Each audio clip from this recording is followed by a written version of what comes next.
Since the Pokemon trading card game began, there's been many misconceptions around who's in charge of it all. Most people assume Nintendo, the Pokemon Company, or even Game Freak creates the cards. However, none of these companies are the ones who actually design the expansions, test the game mechanics, or commission the artwork. That's the job of another longtime developer for Pokemon called Creatures Inc. But what about printing the cards in booster packs? Or getting them into retail stores? Or advertising new sets or holding championship tournaments? Now that is the job of a distributor. And back in the 90s, there was no bigger distributor than Wizards of the Coast. Time for some corporate history. Wizards started the decade as a small new publisher for various tabletop role-playing games. But when mathematics professor Richard Garfield approached them with his own ideas, they soon set to work on an entirely new concept, combining the collectability of sports cards with the strategy of board games to create the first ever trading card game, Magic the Gathering. From there, Magic exploded in popularity, with multiple expansions releasing every year and tournaments being held across the country. But the card game phenomenon still hadn't reached the other side of the world. So, in late 1995, producer Tsunekazu Ishihara and others at Creatures began conceptualizing the first Japanese TCG based on the newly released Pokemon Red and Green, using imported Magic the Gathering cards for influence as well. They then chose publisher Media Factory to handle the distribution and events. Fast forward to mid-1998 and Japan's Pokemania was in full swing, and would soon be unleashed on the rest of the world with Pokemon Red and Blue just months away.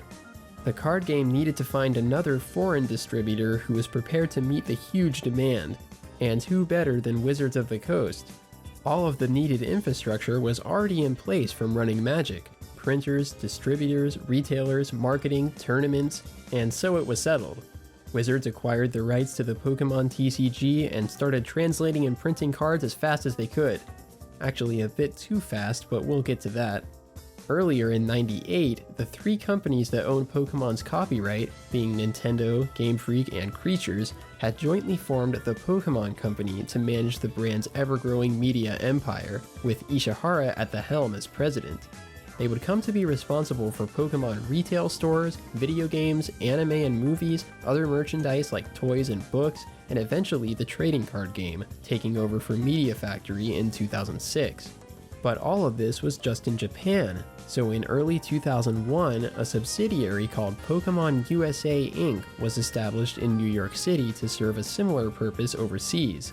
So by 2003, when Nintendo's 5-year licensing agreement with Wizards of the Coast had ended, it's not too surprising that Pokemon USA chose to produce the trading cards themselves.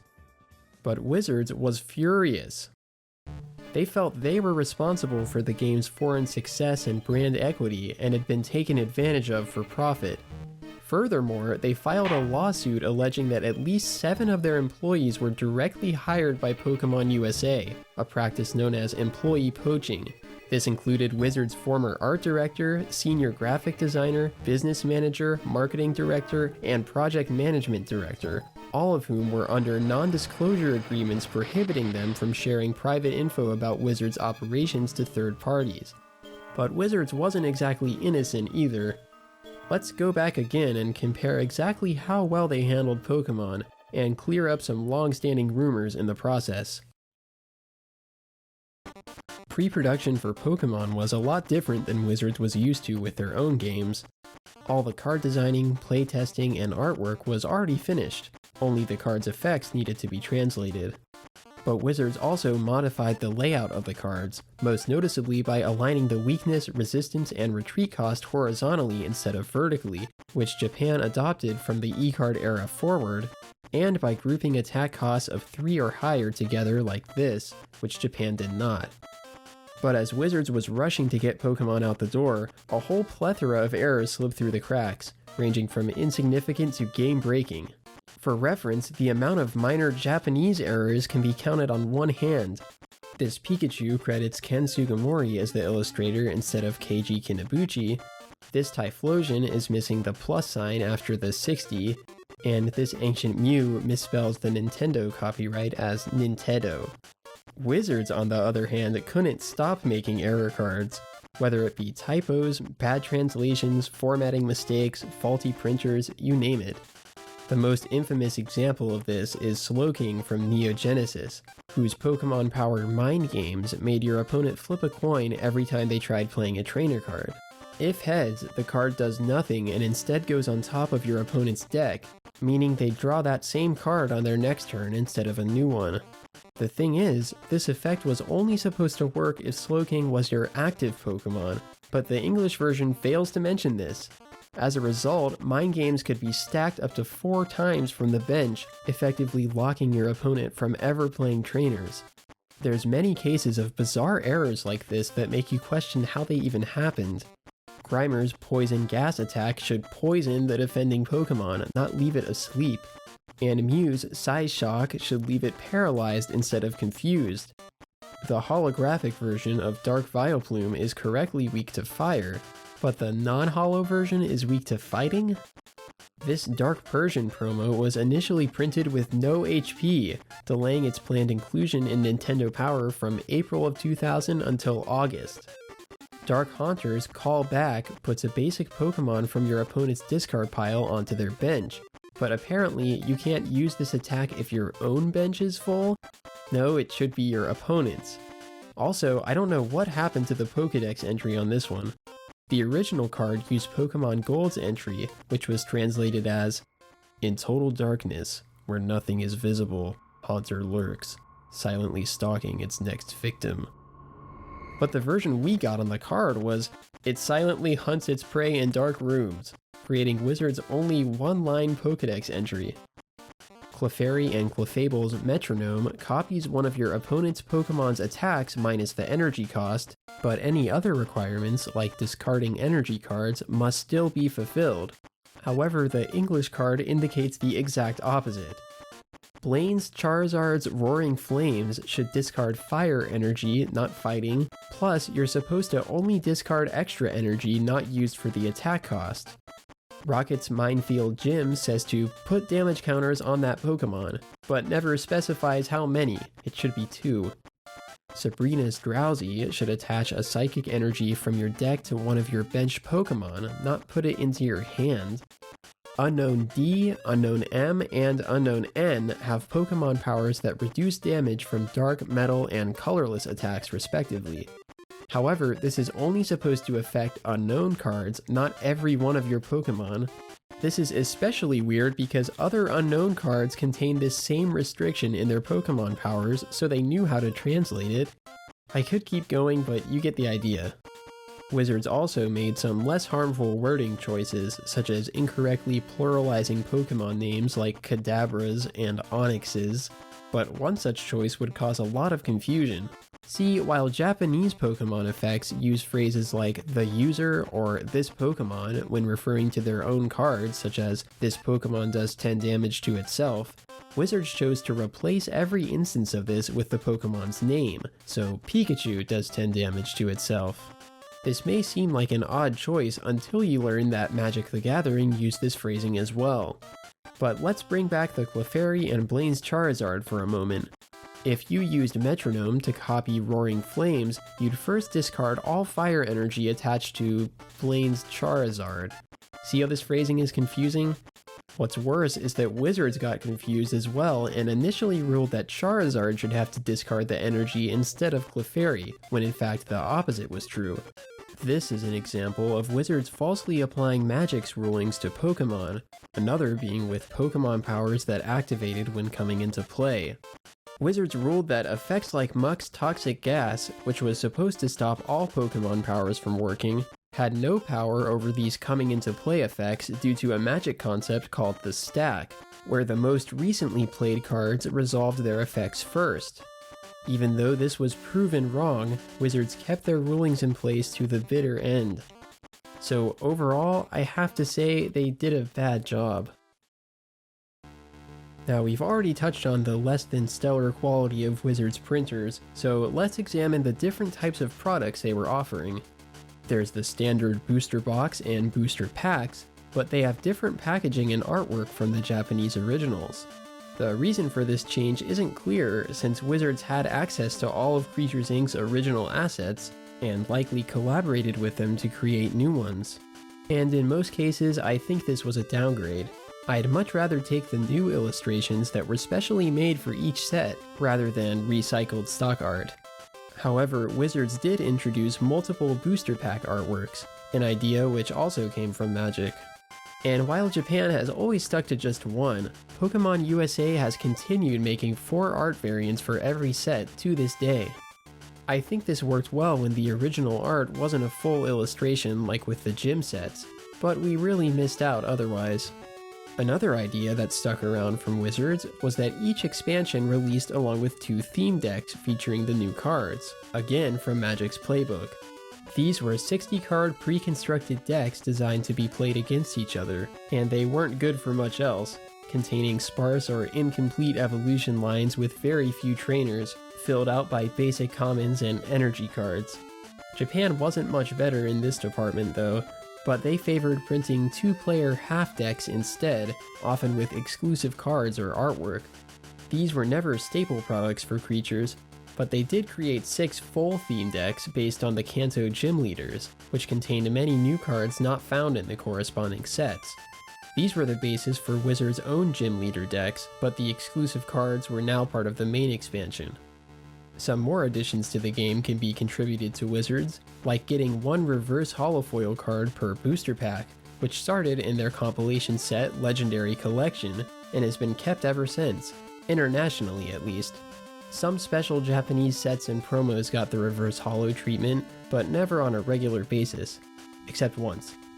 They also introduced the iconic first edition stamps, which were only included on cards from the initial print run of a given set. All subsequent printings had no stamps and are referred to as unlimited edition, since they would stay in print until satisfying demand. This rewarded players who bought new sets right at their launch and gave collectors an added layer of challenge and value. But Wizards ended up abandoning their own creation by the E-Card series because they just couldn't time their launches correctly, resulting in first edition runs released alongside or even after the unlimited runs. Did I mention there were constant supply chain issues? However, right after Wizards stopped, Japan launched their own first edition prints with this redesigned stamp. These continued being produced all the way until 25 years later in X and Y evolutions. But most Japanese sets actually had smaller unlimited runs than first edition, making the versions without the stamps harder to find. Anyways, now let's compare the difference in value between Japanese and English booster packs. The exact ratios of cards you pull from set to set vary somewhat throughout these early years, so I won't go into too much detail, but for most original and Neo Series packs, you could expect 6 common cards, 3 uncommons, and 1 holographic rare in Japanese, and 7 commons, 3 uncommons, and usually a non-holo rare in English. So while packs in Japan always contained a holo, Wizards lowered those odds to 1 in 3. And when there were no non-holo rare cards, they'd just make some by duplicating the actual holos. They claimed many people commented on not wanting to play with their holo cards from base set, but they were very inconsistent about these non-holo versions after Team Rocket. Oh, and remember those exclusive Gym Leader deck cards? Well, because the Japanese decks lacked any rarity symbols on their cards, Wizards gave them new ones for the Gym Heroes expansion, resulting in the infamous Common Rares. Imagine pulling this as your once per pack rare card, while kids in Japan were getting guaranteed holos and for less money. That's right, Media Factory's suggested retail price was 300 yen or about $2.20, while Wizards' MSRP was $3, over $5 in today's money. However, this all changed during the E-Card era as cards became more expensive to produce with the addition of these dot code strips, so boosters were reorganized. Now Japanese packs had only 5 cards, with 3 commons, 1 uncommon, and 1 holo or non-holo rare, and sold for 190 yen, or $1.40-ish. But English packs had 9 cards, with 5 commons, 2 uncommons, 1 random reverse holo of any rarity, and 1 guaranteed non-holo rare? Well, the odds of getting a holo rare were still 1 in 3, but it would instead replace one of the common cards, meaning you got 2 rares in the same pack, or possibly 3 if the reverse holo card was a rare as well. These packs were raised to $329 MSRP, but actually had a better value thanks to these changes. So production with Wizards was a mixed bag. They introduced several new ideas to the series, but not all of them were for the best. So Pokemon cards were obviously marketed successfully, if they even needed to be. But to say one region did it better is complicated, since the different advertisements are made for different cultures and demographics, not to mention in different languages. So as an English-speaking American, I'm not really gonna enjoy this.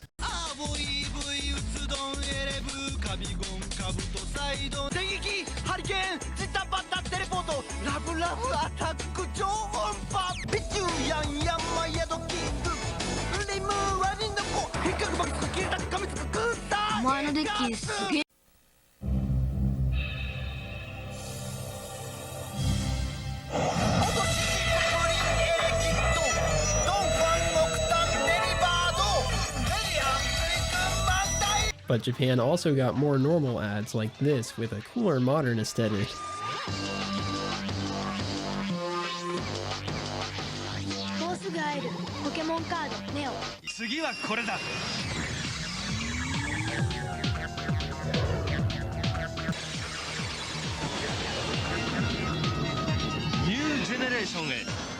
These TV materials weren't shared between regions, and it seems Wizards didn't produce any for the E-Series, just the standard print ads and posters. But before that, they aired many iconic commercials for the original and Neo series. New cards, new strategies, new trainers. You just can't take your eyes off them.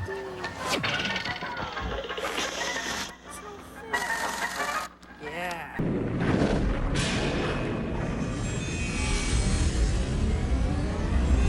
Metal Energy now makes the Pokemon trading card game even harder to resist. Neo Genesis.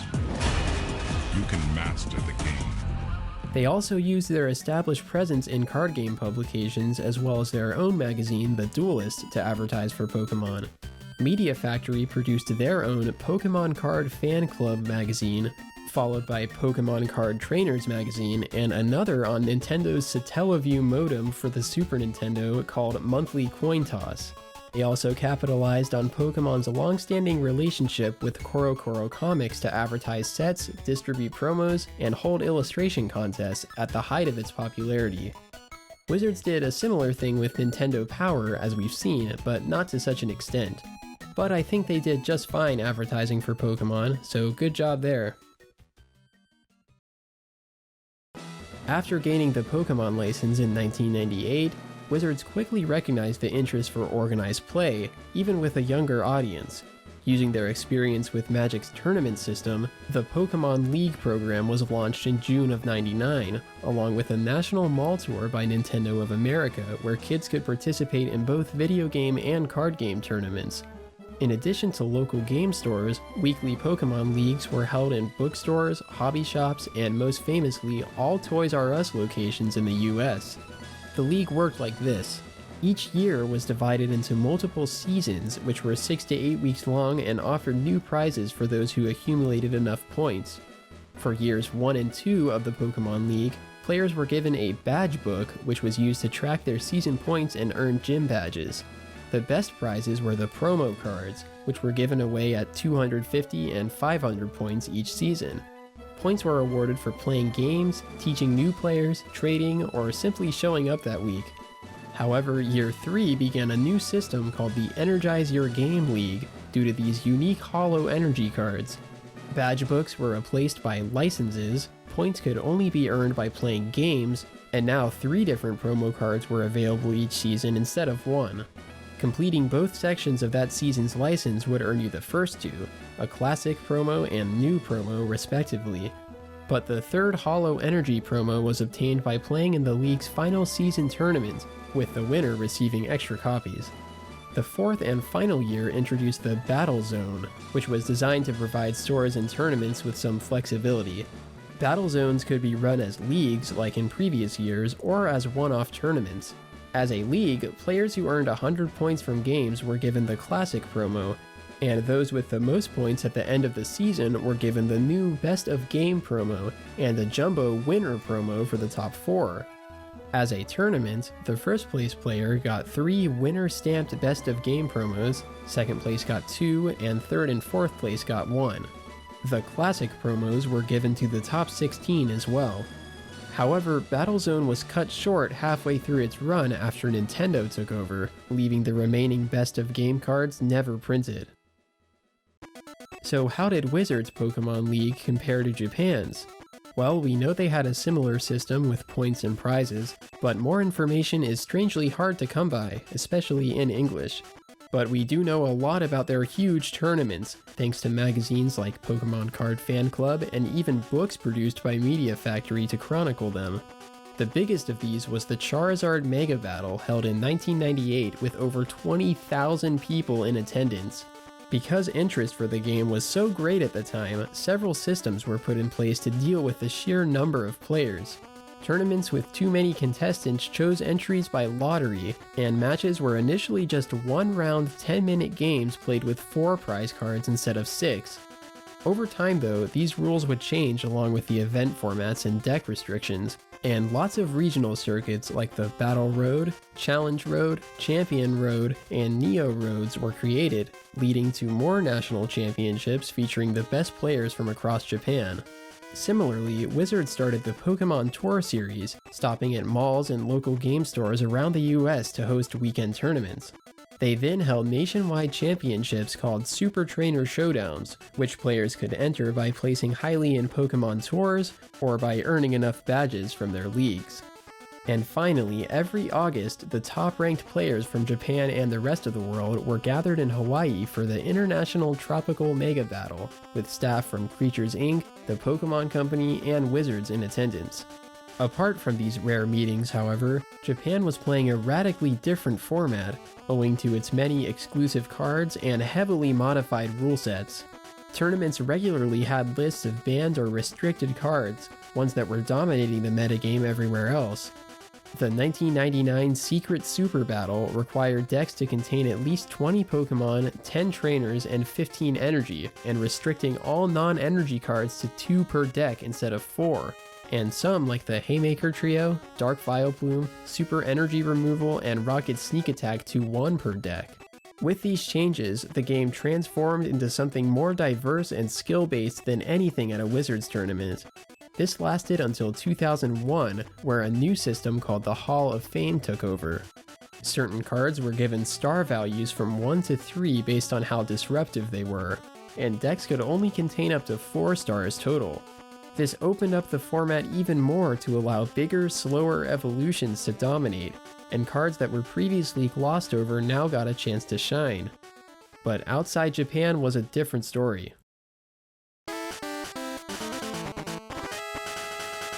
From the original base, jungle, and fossil formats to the even more degenerate rocket and gym editions, players had grown frustrated with the shallow and predictable games produced by strong basics and disruptive trainers. To address this, Wizards invented its own restricted format for the 2000 East Coast Super Trainer Showdown called Prop 15-3, referring to the new limits of 15 total trainers and 3 copies of a card per deck. But despite high hopes, the format proved to be even more unpopular and was never used again. Since it failed to specifically address the problematic cards like Japan did, many of the same Pokemon and trainers that defined previous formats just continued to do so. And being restricted to 15 trainer cards only created more inconsistent decks and one-sided games, placing a heavier emphasis on whether or not players could ever draw their Professor Oaks and computer searches, the exact opposite of what Wizards intended. Now there's been a persistent theory that the Pokemon Company and Creatures forbade Wizards from outright banning cards, which would explain their strange decision to use Prop 15-3 instead. But that doesn't explain why they wouldn't just adopt Japan's own restricted rules, which were proven to work. Not to mention, several Japanese cards were banned in certain formats already, so that theory doesn't hold water for me. Either way, next year's Super Trainer Showdowns would prove more successful when Wizards announced the modified format. Sets before Team Rocket were rotated out, removing most of the broken cards in one fell swoop. Without energy removals, plus power, and gust of wind, evolved Pokemon finally had a format they could thrive in.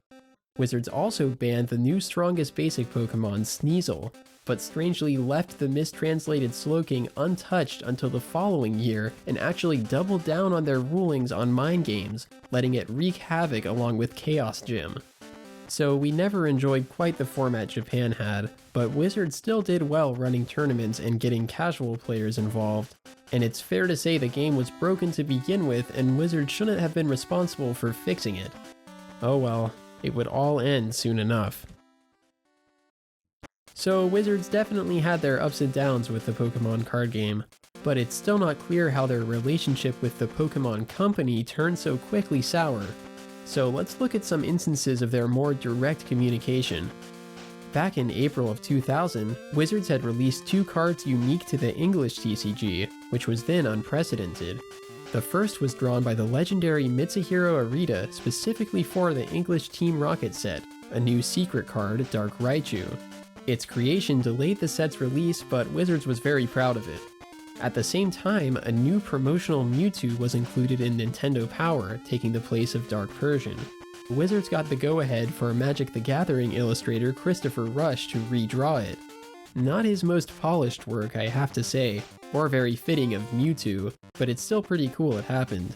Wizards would go on to print several English exclusive cards in collaboration with Creatures, but that wasn't enough. They wanted to design not just new cards, but whole new sets. They had already released 2 English exclusive compilations, Base Set 2, which did not go over well with fans, and a Legendary Collection 2 years later, which fared much better. This idea of regularly reprinting a similar block of cards came from Magic as well, where the original core set was adjusted and released yearly as new editions, designed to give new players a good starting point into the game. But Wizards had even more base set revisions planned, like a compilation called Cross Trainer that included all 151 original Pokemon. It was slated for a July 2001 release, but was ultimately canned in favor of bringing over the Southern Islands collection. Later on, a Legendary Collection 2 was to be published after Skyridge, and after that, Wizards would unveil a truly unique expansion, filled with unreleased Japanese cards from the Vending Machine series and other promos, as well as all new Wizards originals developed in-house and illustrated by American artists. It was called Jamboree, and it never happened. On March 12, 2003, Wizards announced their new distribution proposal to the Pokemon Company had not been accepted. However, they still fully intended to release Legendary Collection 2 and Jamboree, as their current license wouldn't expire until October. But on April 28th, there came another announcement stating that Pokemon USA would not allow it. After Skyridge released as planned, Pokemon and Nintendo immediately started the transition of power away from Wizards, and after just 1 month, the first Nintendo-produced expansion, EX Ruby and Sapphire, hit store shelves, and a new division called Play Pokemon created new systems for leagues, tournaments, and prizes, leaving Wizards with nothing. So they waited until the day after their contract with Pokemon ended, then filed their lawsuit. Among the allegations of breaching contracts, poaching employees, and stealing trade secrets, Wizards revealed that Nintendo did offer to let them release their 2 planned expansions, but only if Wizards would provide them with free marketing support and confidential information about tournament play.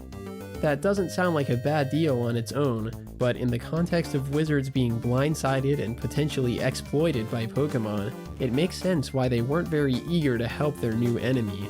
The lawsuit would be settled out of court 2 weeks later, but by the end of 2003, the once inescapable franchise had cooled off considerably, and this was especially true of the trading card game. Older players saw their age divisions being phased out of tournaments, casual players were moving over to Yu-Gi-Oh! And other new games, and the unstable period between Wizards and Nintendo certainly didn't help. Both companies experienced major layoffs, and it would take many years before Pokemon saw the same level of success it once had. But while it lasted, there was simply nothing like it.